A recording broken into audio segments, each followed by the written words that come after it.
melimpahkan rahmat dan hidayahnya sehingga kita pada pagi hari ini bisa berkumpul untuk ikut dalam kegiatan saya di tugas calon guru penggerak angkatan 9. Sholawat serta salam tak lupa kita tunjukkan kehadiran Nabi Muhammad SAW yang kita nanti-nantikan syafaatnya kelak yaumul qiyamah. Amin ya rabbal alamin. Di sini saya Siti Hoyriyah mengucapkan terima kasih sekali kepada Bapak Ibu guru semua karena telah hadir dan menyempatkan waktu untuk mengikuti kegiatan saya. Semoga kegiatan pada pagi hari ini bisa berjalan dengan lancar. Tapi sebelumnya mari kita buka dengan bacaan basmalah terlebih dahulu. Bismillahirrahmanirrahim. Semoga dengan pembacaan basmalah tersebut kegiatan pada pagi hari ini bisa berjalan dengan lancar. Ilmu yang kita dapatkan bisa berguna bagi peserta didik kita semuanya. Kita langsung saja ke Bapak Ibu. Di sini saya akan memaparkan tentang aksi nyata modul 1.4 yaitu tentang budaya positif. Ya, kita tahu budaya yang namanya budaya yang positif. Budaya positif adalah merupakan perwujudan dari nilai-nilai atau keyakinan universal yang diterapkan di sekolah. Kita tahu budaya positif di SDN Karanganyar 1 itu ya sudah berjalan. Semoga nanti dengan adanya ilmu yang sudah kita dapatkan kita bisa mengembangkan lagi di Bapak Ibu. Budaya positif itu lanjut ya. Menurut teori William Glasser di sini saat kita mau menertibkan siswa itu kita akan berpikir bahwa guru itu bisa mengontrol murid, ya.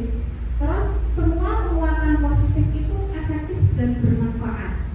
Terus ada juga di sini bahwa kritik yang membuat orang merasa bersalah itu dapat menguatkan karakter. Ada juga yang bahwa orang dewasa memiliki hak untuk memaksa. Di sini kita sebagai guru itu pasti berpikiran murid itu pengen tak cetak seperti ini, pasti dia akan bisa. Terus sifatnya itu memang dia memaksa, mau tidak mau murid harus mengikuti aturan. Terus ada juga mungkin ya nanti kita akan dibahas selanjutnya itu membuat murid merasa bersalah itu akan menumbuhkan karakternya. Ya, itu hanya paradigma yang kurang tepat dalam pembelajaran. Di sini nanti kita akan mengubah paradigma tersebut menjadi pemikiran yang lebih baik yang sesuai dengan pembelajaran di modul 1.4. Ya, budaya positif ini yang pertama tadi disiplin positif dan nilai-nilai kebajikan universal. Di situ bagaimana seseorang bisa berubah dari paradigma stimulus respon ke pendekatan teori kontrol. Ya. Kita tahu sebelumnya ini di stimulus respon realitas. Jadi kebutuhan semua itu sama. Kita menyamakan karakter murid itu sama. Nah, itu iso membaca ya harus membaca saja. Kita tidak tahu potensi siswa itu berbeda-beda. Jadi kebutuhan anak itu berbeda sebenarnya Bapak Ibu. Jadi tidak sama. Terus ada semua orang melihat hal yang sama lagi. Kalau di teori kontrol itu setiap orang memiliki gambaran yang berbeda. Ada juga kita mencoba mengubah orang agar berpandangan sama dengan kita tadi, memaksa. Pokoknya guru sesuai dengan guru ya. Kita kayak ini guru punya pegangan yang penting ya. Seakan-akan itu mengendalikan kelas. Padahal nanti di sini kita belajar itu kelas itu ya siswa dan guru yang berperan, bukan hanya guru saja. Ya. Semua perilaku memiliki tujuan itu pasti ya. Nah, ya. Yang pertama yaitu disiplin positif dan nilai-nilai kebajikan universal. Yang kedua teori motivasi, hukuman dan penghargaan. Terus yang ketiga yaitu keyakinan kelas. Yang keempat kebutuhan dasar manusia dan dunia berkualitas. Yang kelima restitusi itu ada 2. 5 posisi kontrol dan yang terakhir adalah segitiga restitusi. Ya, sebelum kita masuk di sini saya ingin mengulas tentang paradigma belajar. Kita tahu kita sehari-hari pasti akan menemui siswa dengan berbagai masalah. Disiplin itu yaitu apa? Bapak Ibu guru mungkin ada yang sudah pernah mempelajari teori disiplin dulu sebelumnya saat kuliah maupun prepon, ya. Mungkin ada yang mau berpendapat?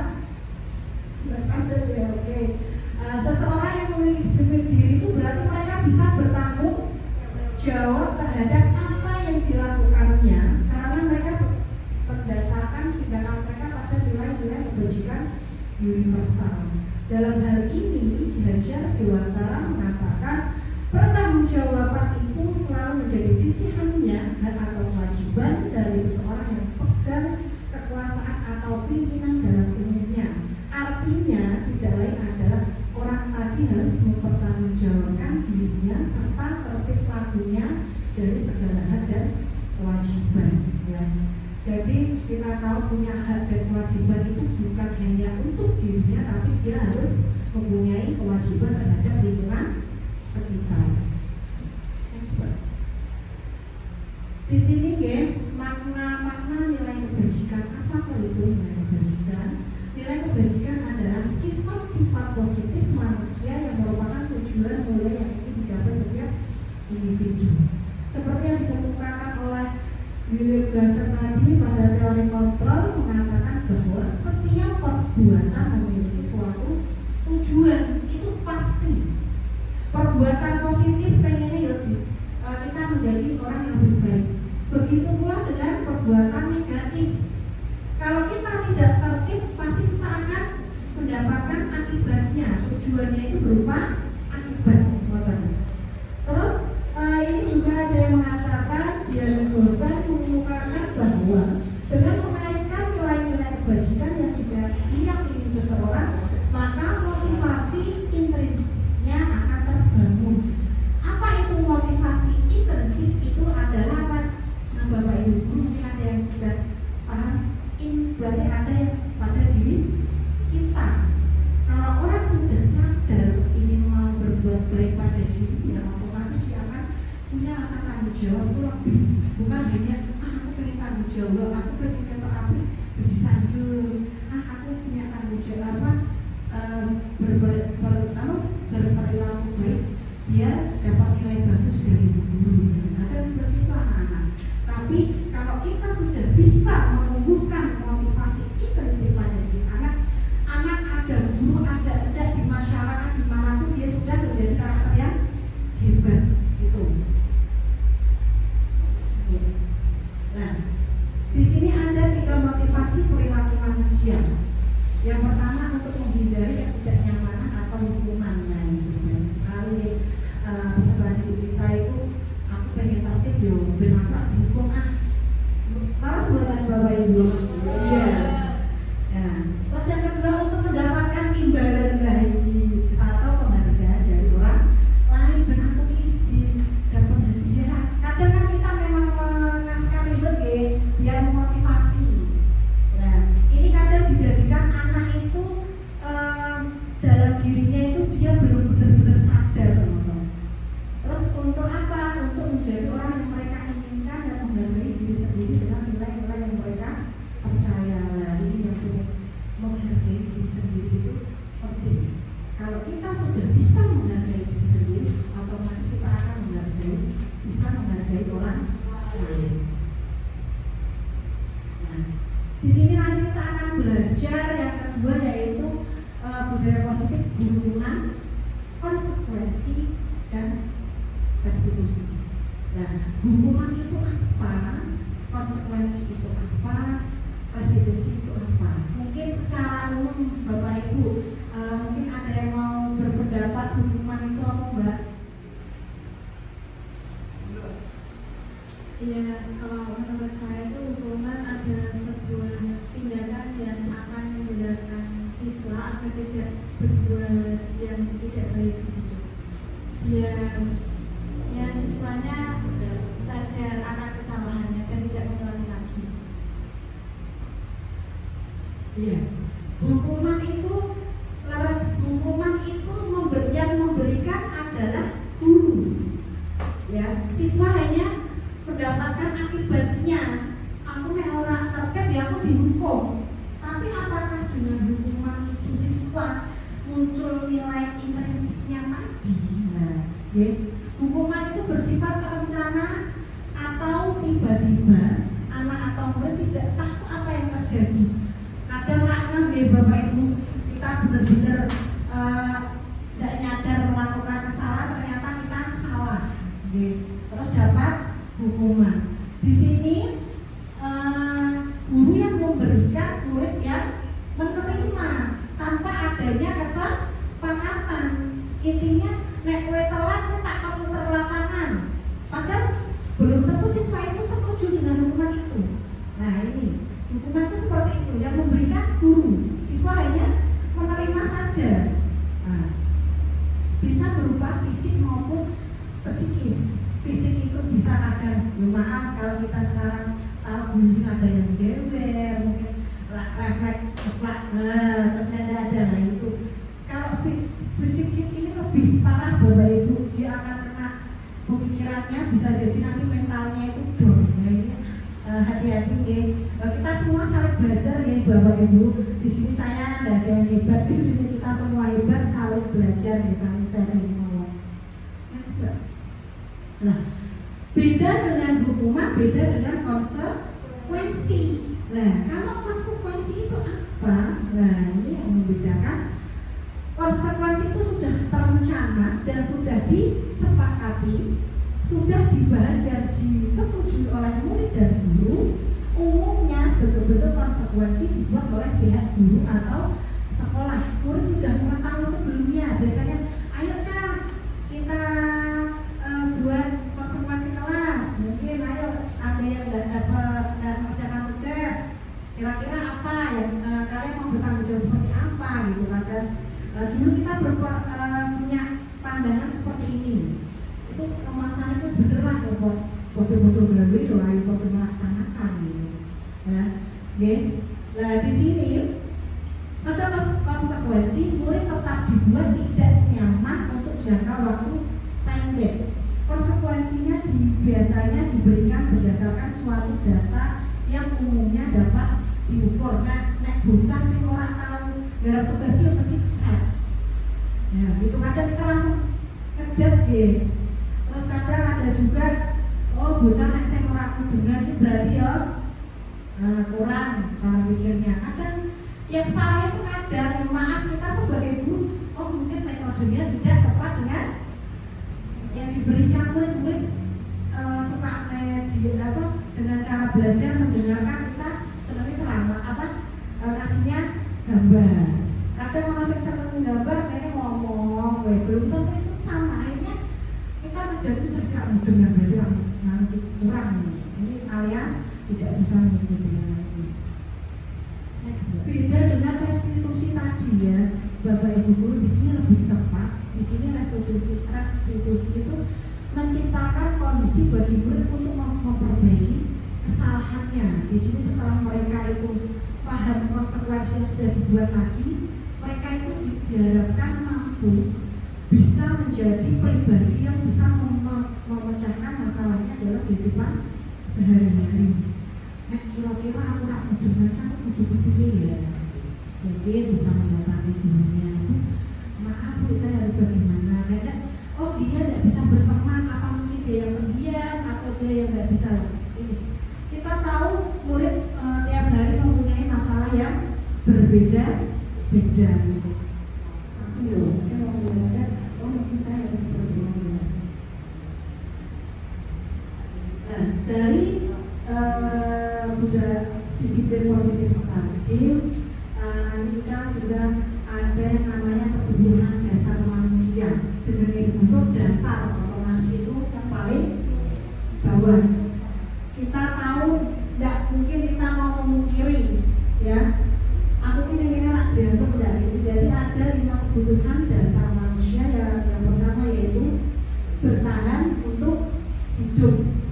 Yang kedua kasih sayang dan rasa diterima.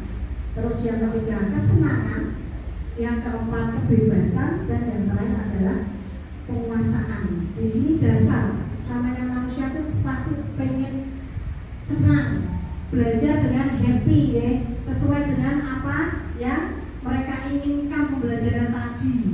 Kadang kita kenal dengan pembelajaran berdiferensiasi ya. Kita tahu setiap murid mempunyai potensi dan karakter yang berbeda.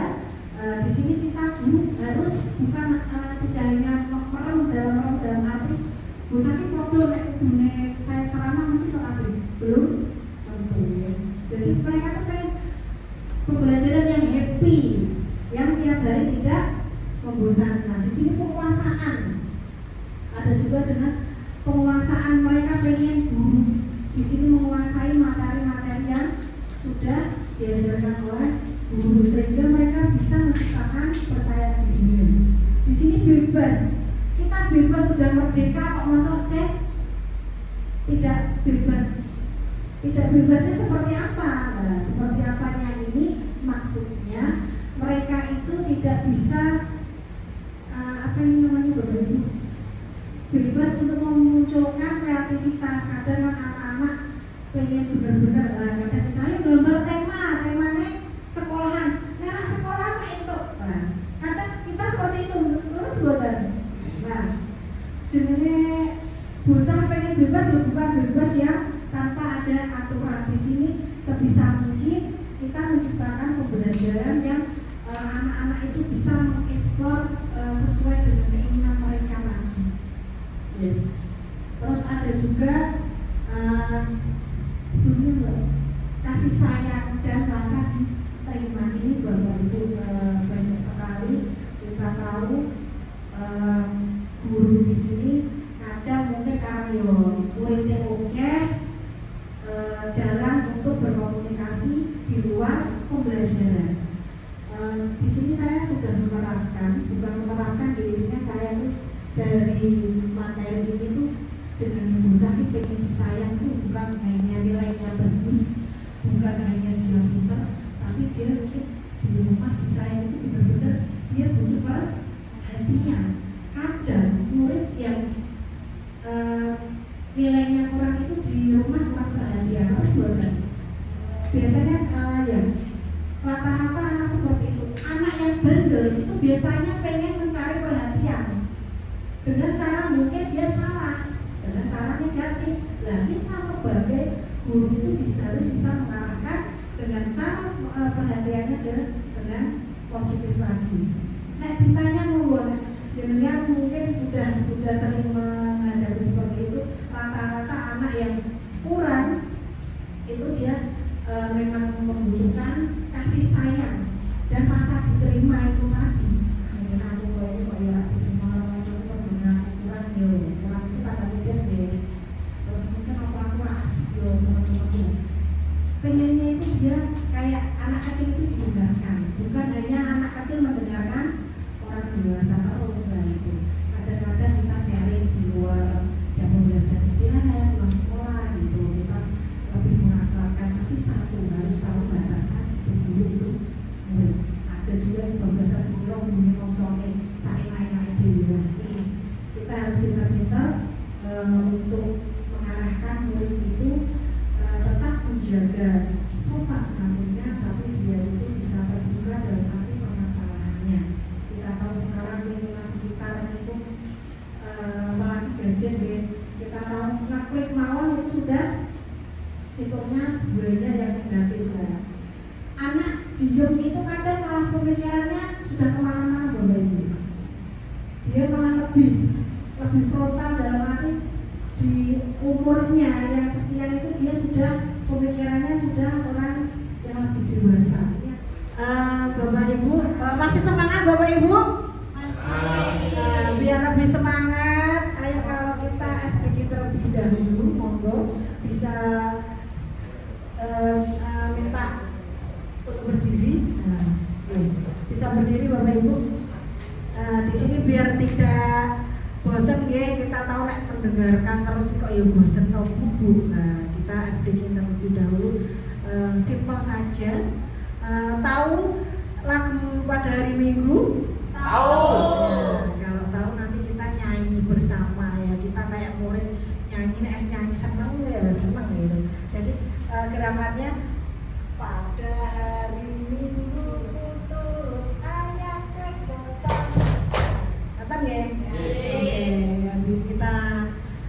menyenangkan. Masa-masa bosan. Yuk, yuk bersama-sama. 1, 2, 3. Pada hari Minggu ku turut ayah ke kota, naik delman istimewa, ku duduk di muka, ku duduk samping Pak Usir yang sedang bekerja, mengendarai kuda supaya baik jalannya. Tupik-tapik, tupik-tapik, tupik-tapik, tupik-tapik, tupik-tak, suara sepatu kuda. Terima kasih. Duduk kembali. Terima kasih Bapak Ibu. Di sini kita lanjut materi nggih. Ini yang menurut saya paling menarik di materi budaya positif ini, yaitu posisi kontrol prestasi.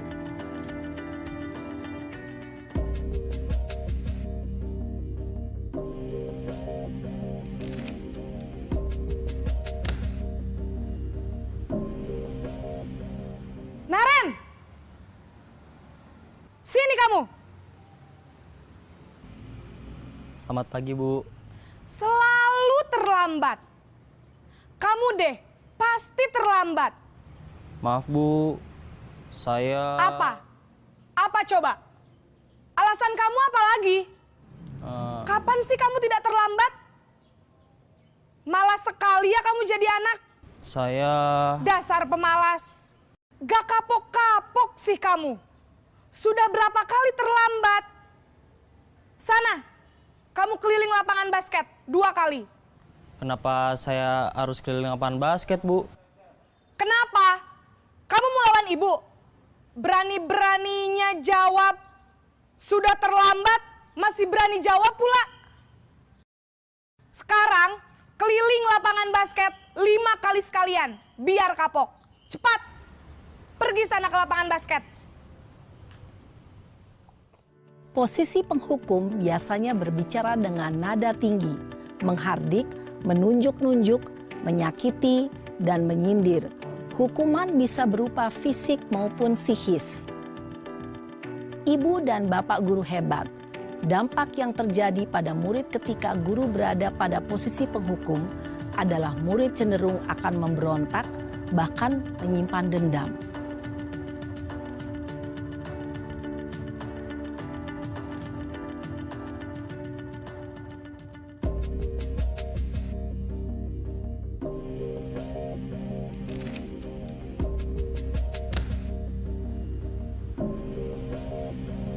Naren!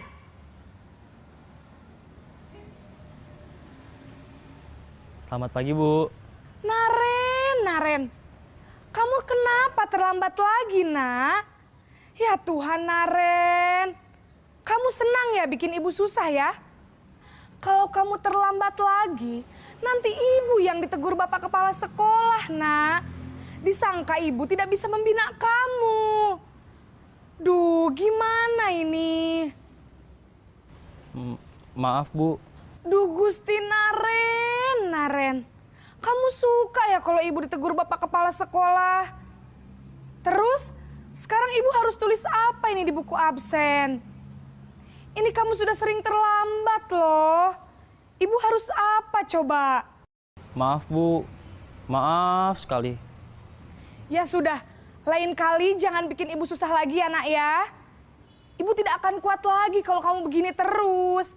Bisa jantungan kalau ibu ditegur bapak kepala sekolah. Sana cepat ke kelas. Maaf ya, Bu. Maaf sekali. Posisi pembuat rasa bersalah berbicara dengan nada tenang, cenderung lembut. Namun kata-kata yang diutarakan membuat murid merasa menjadi orang yang gagal. Memandang buruk dirinya sendiri, merasa tidak berharga, dan tidak sanggup membahagiakan orang lain. Ketika guru mengambil posisi pembuat rasa bersalah, murid akan menganggap dirinya yang bersalah dan ia akan menyimpan emosi negatif tersebut di dalam dirinya.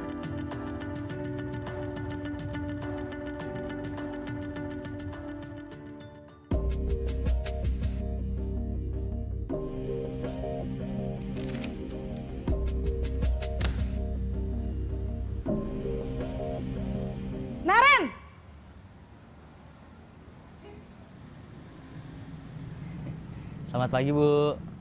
Wah, sudah jam berapa ini, Nak? Terlambat lagi ya, sayang? Iya, Bu. Habis ibu saya lupa bangunkan saya, Bu. Kamu malah menyalahkan ibu kamu. Kamu bukannya anak yang larinya paling kenceng. Kok terlambat sih? Iya, Bu. Saya memang terlambat bangun tadi. Jadi, biarpun saya lari kencang, tetap gak kekejar, Bu. Ya sudah sana. Nanti lain kali larinya lebih kenceng lagi ya. Biar gak terlambat lagi. Bikin seneng ibu. Demi ibu. Bisa kan? Bisa lah, Bu. Ya sudah sana masuk kelas. Ibu beresin urusan absen kamu. Kamu ini ada-ada saja. Dalam posisi teman, guru berbicara dengan nada suara ramah, akrab, cenderung bersenda gurau untuk menjaga suasana tetap santai. Murid akan merasa senang, aman, dan akrab dengan guru. Identitas yang tercipta adalah identitas sukses atau berhasil. Namun, perlu diingat, karena ini masih dorongan eksternal, maka ada faktor ketergantungan dari murid kepada orang tertentu. Di sini, guru absennya, sehingga di lain waktu, murid bisa berperilaku baik, namun hanya kepada orang-orang tertentu saja.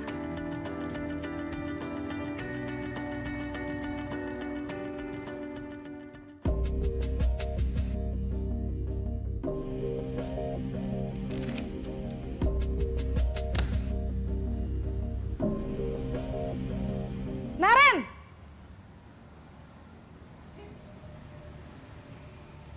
Selamat pagi, Bu. Naren, apa peraturan sekolah kita tentang jam berapa kita harus masuk sekolah, Nak? Kita harus di sekolah jam 7, Bu. Iya, betul. Sekarang sudah jam 7.20. Naren sudah tahu konsekuensinya jika terlambat hadir. Paham, Bu. Saya harus tinggal kelas pas jam istirahat selama 20 menit. Iya, benar. Konsekuensinya demikian. Jadi nanti jam 9.30 pas istirahat, kamu harus tinggal di kelas, kerjakan tugas tambahan untuk ketertinggalan kamu, ya? Baik, Bu. Posisi pemantau mengandalkan penghitungan atau data untuk mengontrol murid. Guru mengarahkan murid berdasarkan peraturan dan konsekuensi. Seorang pemantau menunjukkan bahasa tubuh dan ekspresi wajah yang datar dan cenderung formal.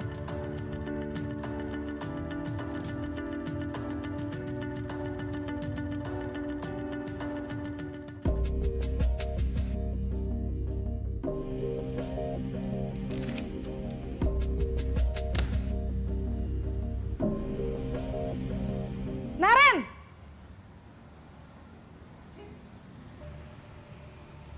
Selamat pagi, Bu. Selamat pagi, Naren. Maaf, Bu. Saya terlambat. Iya, sekolah masuknya jam 7, sekarang sudah jam 7.20. Jadi sekarang bagaimana ini, Naren? Maaf, Bu. Saya lupa setel alarm saya semalam. Baiklah, menurut kamu, keyakinan sekolah yang mana yang perlu kamu tingkatkan? Menghargai diri sendiri dan orang lain mungkin ya, Bu. Setuju. Jadi, apakah Naren meyakini prinsip saling menghormati tersebut? Iya, Bu. Saya meyakininya. Apakah Naren bersedia memperbaiki masalah keterlambatan ini? Bersedia, Bu. Bagaimana kamu akan perbaiki masalah keterlambatan ini? Saya akan coba untuk tidak lupa menyetel alarm saya, Bu. Baik, kalau Naren lupa menyetel alarm di rumah, ada orang yang kira-kira bisa bantu mengingatkan tidak? Ada, Bu. Kakak saya, Kak Ema. Ada lagi selain Kak Ema? Selain Kak Ema, ada ibu saya. Baik, jadi yang mengingatkan Naren adalah Kak Ema dan ibu kamu ya? Kira-kira akan mulai setel alarm kapan nih, Naren? Setelah pulang sekolah, akan segera saya lakukan. Baik, jadi Naren akan setel alarm untuk bangun besok pagi dan akan diingatkan oleh kakak dan ibunda Naren ya. Ada lagi yang mungkin perlu dilakukan, Naren? Agar tidak terlambat bangun lagi. Tidak ada, Bu. Baik, Naren.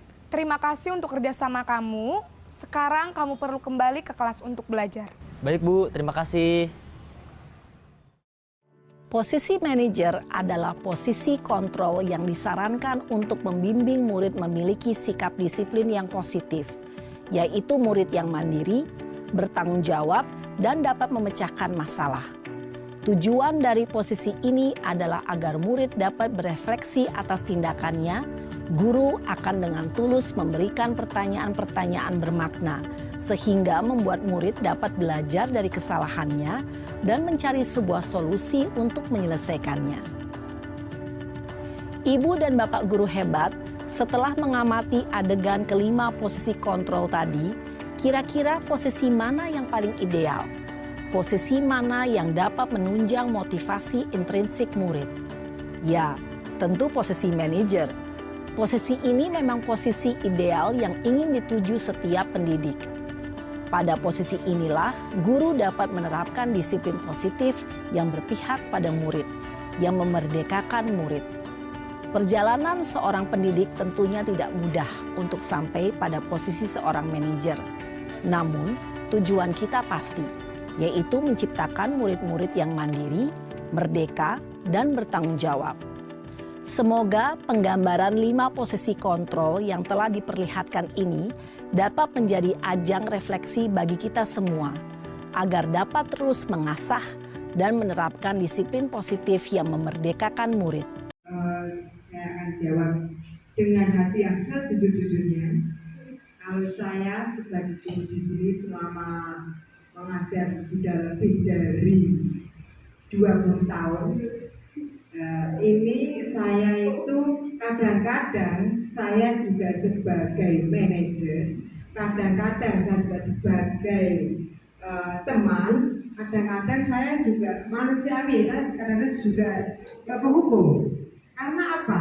Karena tempat lingkungan atau lingkup belajar dengan untuk belajar kita ini di daerah pesisir. Jadi anak-anaknya itu yang pertama susah diatur, yang kedua juga kurang saya orang tua di rumah. Kalau ditanya kenapa kamu terlambat, tidak ada yang bangunkan karena ayah ibunya bekerja pulangnya jam 8. Terus ada juga itu ibunya kadang, kamu kok belum sarapan, ada apa? Ibunya belum bangun, pulangnya malam karena dia masuk sore. Jadi saya bingung. Saya hanya bisa menasihati seperti lain kali kamu sebelum tidur kamu siapin dulu apa yang kalian perlukan besok pagi. Ini kan hanya bisa menasihati saja, itu saya sebagai guru. Karena saya sebagai guru, karena apa? Anak ini dinasihati juga susah. Kalau kamu ini lari-lari akhirnya jatuh. Nah kalau jatuh akhirnya seperti tadi kejadian tadi, ada anak lari-lari nggak sengaja es temannya itu tadi tumpah, dia kepleset nangis, akhirnya spontanitas saya loh kok bisa kan gitu gini ya. Berarti saya sebagai otomatis ngomel. Nah ini saya sadar saya sebagai penghukum. Nah terus saya juga sudah bertinggalin. Lain kali kalau kamu seperti ini ambil pel terus timbang biar temanmu tidak jatuh. Nah kalau seperti ini siapa coba yang kerja? Saya juga seperti itu. Hanya itu, terima kasih Bu Siti atas waktunya. Terima kasih Bu Nur atas sharingnya. Kita tahu di sini intinya 5 posisi kontrol tersebut tidak harus langsung kita sebagai manajer, harus tidak. Kita lihat dulu karakteristik anak. Kalau memang anak tersebut bisa diajak bicara secara baik-baik, berarti mungkin kita bisa menjadi seorang posisi manajer. Tapi kadang juga ada anak yang acuh, itu kita bisa menjadi posisi yang lainnya sebagai teman, tapi yang sudah dengan bicarakan, ya itu kadang kita teman, kadang kita manajer, itu balik lagi ke karakteristik anak. Tapi di sini harus kita garis bawahi, kalau bisa dari yang tadinya kita menghadapi anak dari posisi penghukum, ada stepnya. Oh, harus ke teman. Kita dari dulu bukan kelemahannya gitu. Kita dari dulu bagaimana tuh anak itu bisa terbuka dengan kita setiap ada permasalahan, terus bisa jadi langsung kita lama-lama dari pemantau terus ke manajer atau gitu. Intinya tidak harus langsung jadi manajer, enggak. Walaupun kita tahu penghukum itu di sini mungkin kurang tepat, tapi memang balik lagi ke karakteristik anak tersebut. Ya lanjut Mbak. Nah, di sini tadi setelah kita membahas tentang 5 posisi kontrol, tidak kalah pentingnya dengan segitiga restitusi. Apa itu segitiga restitusi? Yaitu suatu proses dialog yang dijalankan oleh guru atau orang tua agar dapat menghasilkan murid yang mandiri dan bertanggung jawab tadi. Setelah ada masalah, kita harus bisa mendiskusikan, kita harus bisa berdialog, membicarakan masalah tersebut dengan secara baik-baik antara guru dan murid, bukan terus menutup murid yang seperti pemulung tadi. Dalam segitiga restitusi ini ada 3 tahapan. Yang paling bawah yang pertama itu menstabilkan identitas, yang kedua validasi tindakan yang salah, dan yang terakhir adalah menanyakan keyakinan.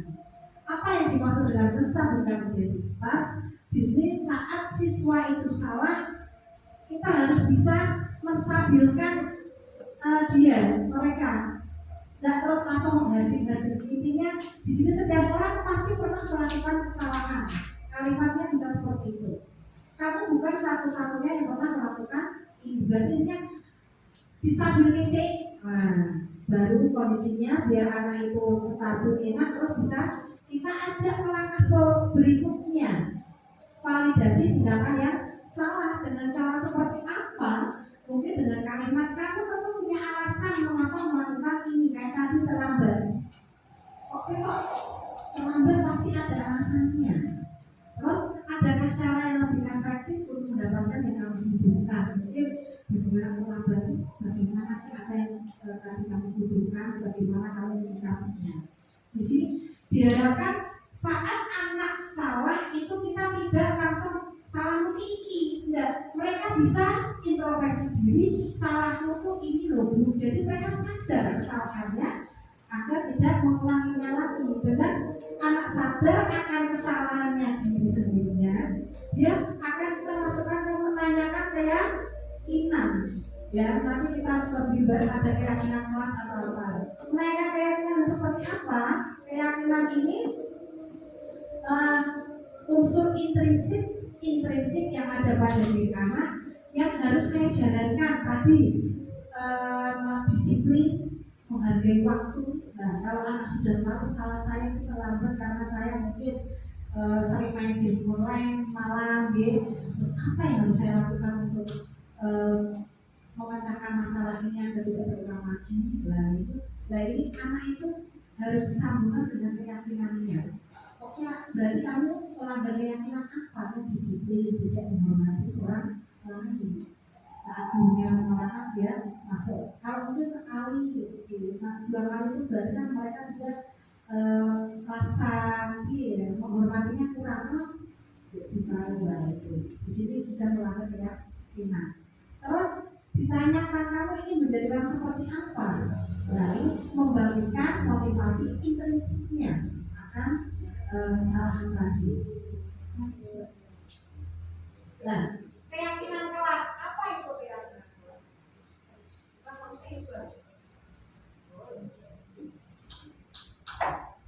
Terus, lanjut. Kita akan melanjutkan ke keyakinan kelas. Tadi sudah disinggung di tahap ketiga, segitiga restitusi, yaitu keyakinan kelas. Mengapa kok keyakinan kelas bukan peraturan kelas? Kita kunci.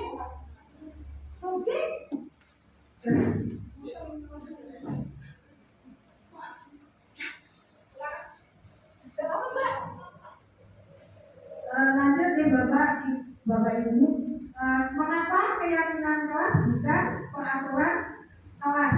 Ya, selama ini pasti kita, ayo peraturannya apa?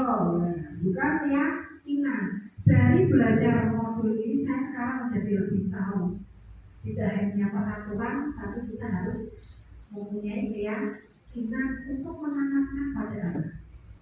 Bedanya peraturan dengan keyakinan, mungkin ada yang mau mengeluarkan pendapatnya atau langsung saja ya. Kalau keyakinan itu dia timbul dari hati. Kamu yakin kalau kita bicara dengan agama itu apa? Islam. Kamu yakin Tuhan itu ada? Yakin Bu, padahal tidak bisa dilihat. Karena dia yakin kalau ada, otomatis dia akan sholat, puasa, gitu kan, tanpa disuruh. Nah itu kita akan menciptakan anak dengan keyakinannya, sehingga ada guru, tidak ada guru, dimanapun dia berada, dia bisa melaksanakan keyakinan tersebut. Nah keyakinan keras dibuat oleh guru dan siswa. Kalau peraturan itu tadi sudah saya singgung di awal, hanya dibuat oleh pihak sekolah atau pihak guru. Nah, next. Keyakinan kelas yaitu di sini penekanan pada keyakinan seseorang akan lebih memotivasi seseorang dari dalam, dari unsur intrinsiknya. Seseorang akan lebih tergerak dan bersemangat untuk menjalankan keyakinannya daripada hanya sekedar mengikuti serangkaian peraturan tertulis tanpa makna. Murid-murid pun demikian, mereka perlu mendengarkan dan memahami arti sesungguhnya tentang peraturan yang diberikan. Apa nilai-nilai kebajikan di balik peraturan tersebut? Apa tujuannya menjadi tidak tertarik atau takut sehingga hanya sekedar mengikuti serangkaian peraturan yang mengatur mereka tanpa memahami tujuannya. Ini sudah saya bahas tadi. Kalau peraturan murid itu hanya mengakui, kalau keyakinan dibuat bersama berarti diharapkan tertanam pada dirinya, dia bisa melaksanakan dengan sadar tanpa paksaan. Nah ini contoh-contoh keyakinan ya. Dalam membuat keyakinan itu mungkin ada beberapa, kalau saya bilang mungkin ini tidak mutlak ya. Sebaiknya menggunakan kalimat yang positif ya, jangan pakai yang negatif. Selama ini kan kita masih membuat peraturan dilarang mencontek, dilarang menjadi temannya, dilarang membuat sampah sembarangan. Nah alangkah baiknya kita berubah ke keyakinan kelas dengan menggunakan kalimat positif. Mungkin seperti apa kata-kata universal, kata-kata kebajikan itu secara umum, dilarang membuang sampah sembarangan diganti menjadi buanglah sampah pada tempatnya. Dilarang mencontek, berarti itu bertentangan dengan keyakinan saling menghormati. Berarti apa? Itu kan jujur ya, belajar dengan jujur. Berarti bisa dialihkan menjadi kalimat positif seperti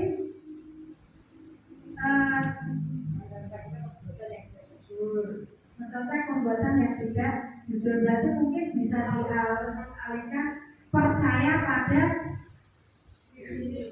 diri sendiri. Intinya seperti itu ya, kita harus jujur. Nah itu intinya seperti itu ya.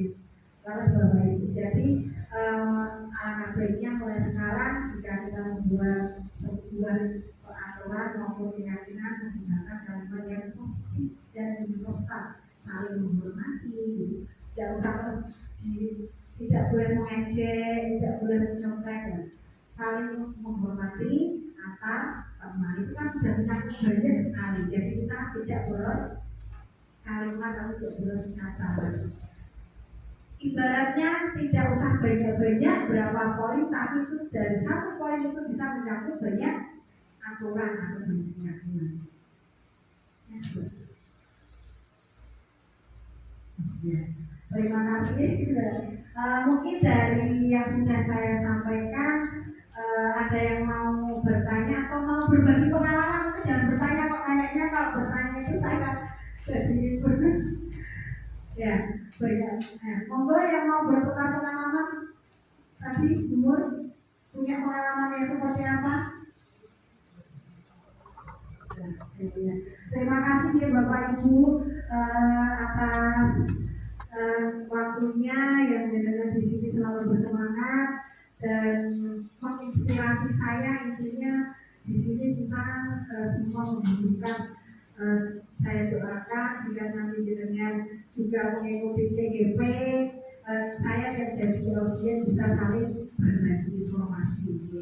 Terima kasih. Apabila saya banyak salah atau banyak kata yang kurang berkenan di hati panjenengan, saya mohon maaf ya sebesar-besarnya. Wassalamualaikum warahmatullahi wabarakatuh.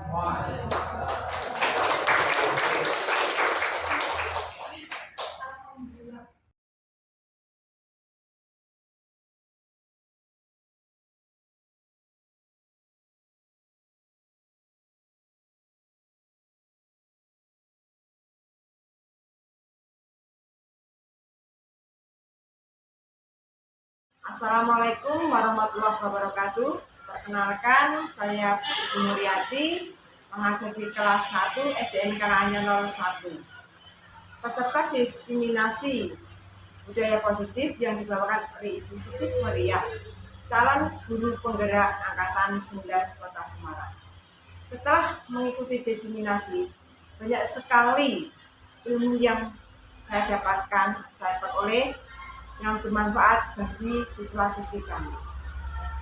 Kita tahu, kita sebagai guru harus mampu memegang peranan penting saat siswa mempunyai masalah.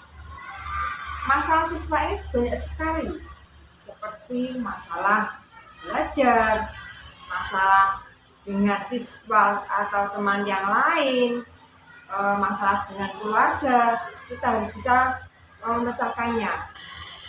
Posisi kontrol yang menarik bagi saya adalah posisinya yaitu sebagai manajer. Namun harus kita tahu, sebagai manajer kita harus tahu permasalahan siswanya bagaimana, sehingga kita harus sebagai guru itu harus tahu tanggap permasalahan siswa itu yang apa yang harus didahulukan. Saya juga bisa sebagai teman, apabila dia itu membutuhkan teman, apabila dia itu membutuhkan bantuan kita harus tanggap pada putra-putri kita. Nah, sebagai pendidik, saya juga bisa juga sebagai teman bicara, tempat berlindung, tempat dia curhat, karena kita adalah guru itu sebagai orang tua kedua bagi siswa-siswi kami. Nah, hanya itu yang bisa saya sampaikan kepada Ibu Siti Maria. Terima kasih atas waktunya. Wabillahi taufiq wal hidayah. Wassalamualaikum warahmatullahi wabarakatuh. Terima kasih. Assalamualaikum warahmatullahi wabarakatuh. Perkenalkan, saya Neta Kurnia Retma, peserta diseminasi budaya positif yang dibawakan oleh Ibu Siti Maria, CPG Angkatan 9 Kota Semarang.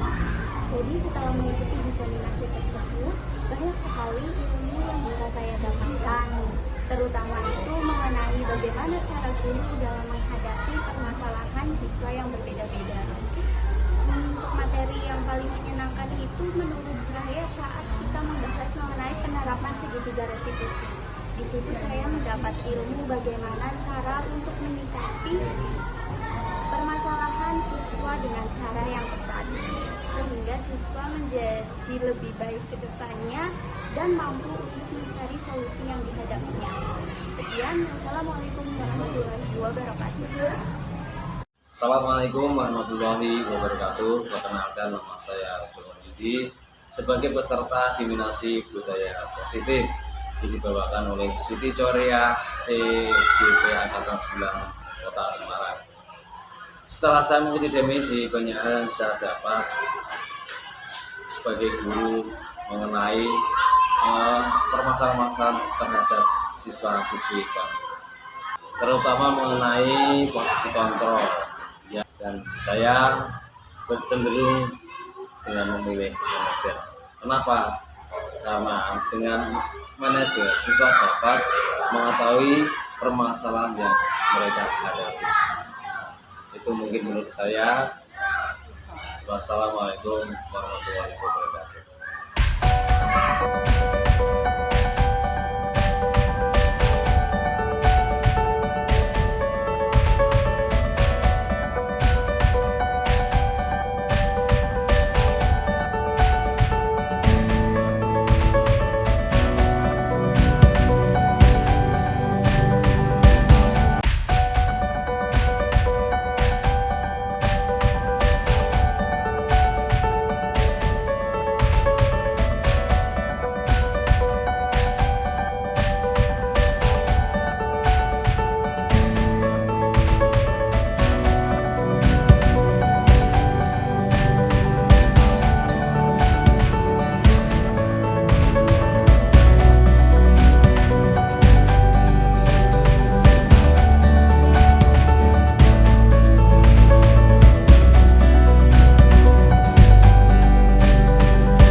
budaya positif di sekolah.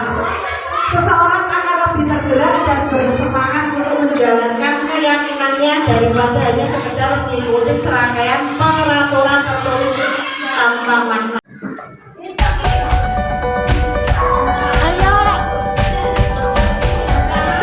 Yang sudah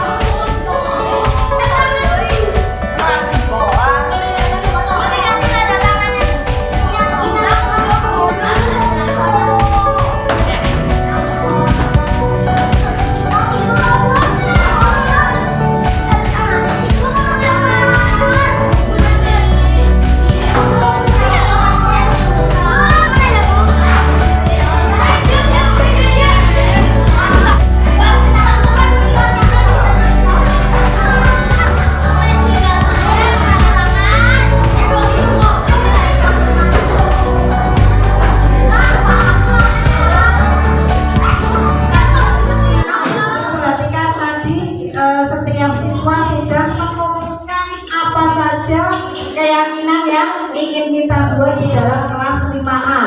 Nah, di sini saya Bu Guru akan mengerucutkan atau memilah mana saja yang patut dijadikan sebuah keyakinan. Nah, kita tahu tadi syaratnya apa saja, Kak? Harus memakai kalimat positif. Nah, di sini ada kalimat tidak mengejek orang tua. Apakah itu kalimat positif? Tidak. Berarti menjadi seperti apa biar menjadi kalimat positif? Dilarang juga bukan kalimat positif. Kalau kita mengejek itu berarti kita apa ya? Tidak melaksanakan apa? Keyakinan kelas yang nilainya apa? Bertentangan dengan bullying. Betul. Berarti apa? Tidak sesuai dengan nilai menghormati. Alangkah baiknya menjadi kalimat menghormati orang lain, ya. Jadi kalimat tidak mengejek orang tua menjadi menghormati orang lain. Dengan cara apa? Tidak mengejek orang tua. Sudah, Bu. Rapi dan ringan. Dilarang mengobrol di kelas Irfan. Siap, Bu. Berarti ini kalau ngobrol bertentangan dengan nilai menghormati kan, menghormati saya. Berarti saling menghormati aman kelas. Kalau saling menghormati kan sudah. Sama teman sudah. Tanggung jawab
warahmatullahi wabarakatuh. Perkenalkan, nama saya Evan Wahyu Jatmiko, kelas 5A SDN Karanganyar 01. Saat pembuatan keyakinan kelas, saya sangat senang karena berguna dengan adanya keyakinan kelas. Kelas kami jadi lebih tertib dan nyaman. Segini aja cukup. Warahmatullahi wabarakatuh. Perkenalkan, nama saya Sylvia Sokal Putu Zahra, kelas 5A SDN Karanganyar 01. Saya sangat senang adanya keyakinan kelas. Di sini saya bisa menyampaikan ide untuk membentukkan keyakinan kelas bersama teman-teman. Wassalamualaikum warahmatullahi wabarakatuh. Assalamualaikum warahmatullahi wabarakatuh. Perkenalkan, nama saya Nuni Hayatul Maula dari SDN Karanganyar 01, kelas 5A. Saya senang sekali dengan pembentukan keyakinan kelas. Menurut saya, keyakinan kelas itu penting karena menjadikan kami mempunyai sikap yang positif. Assalamualaikum warahmatullahi wabarakatuh.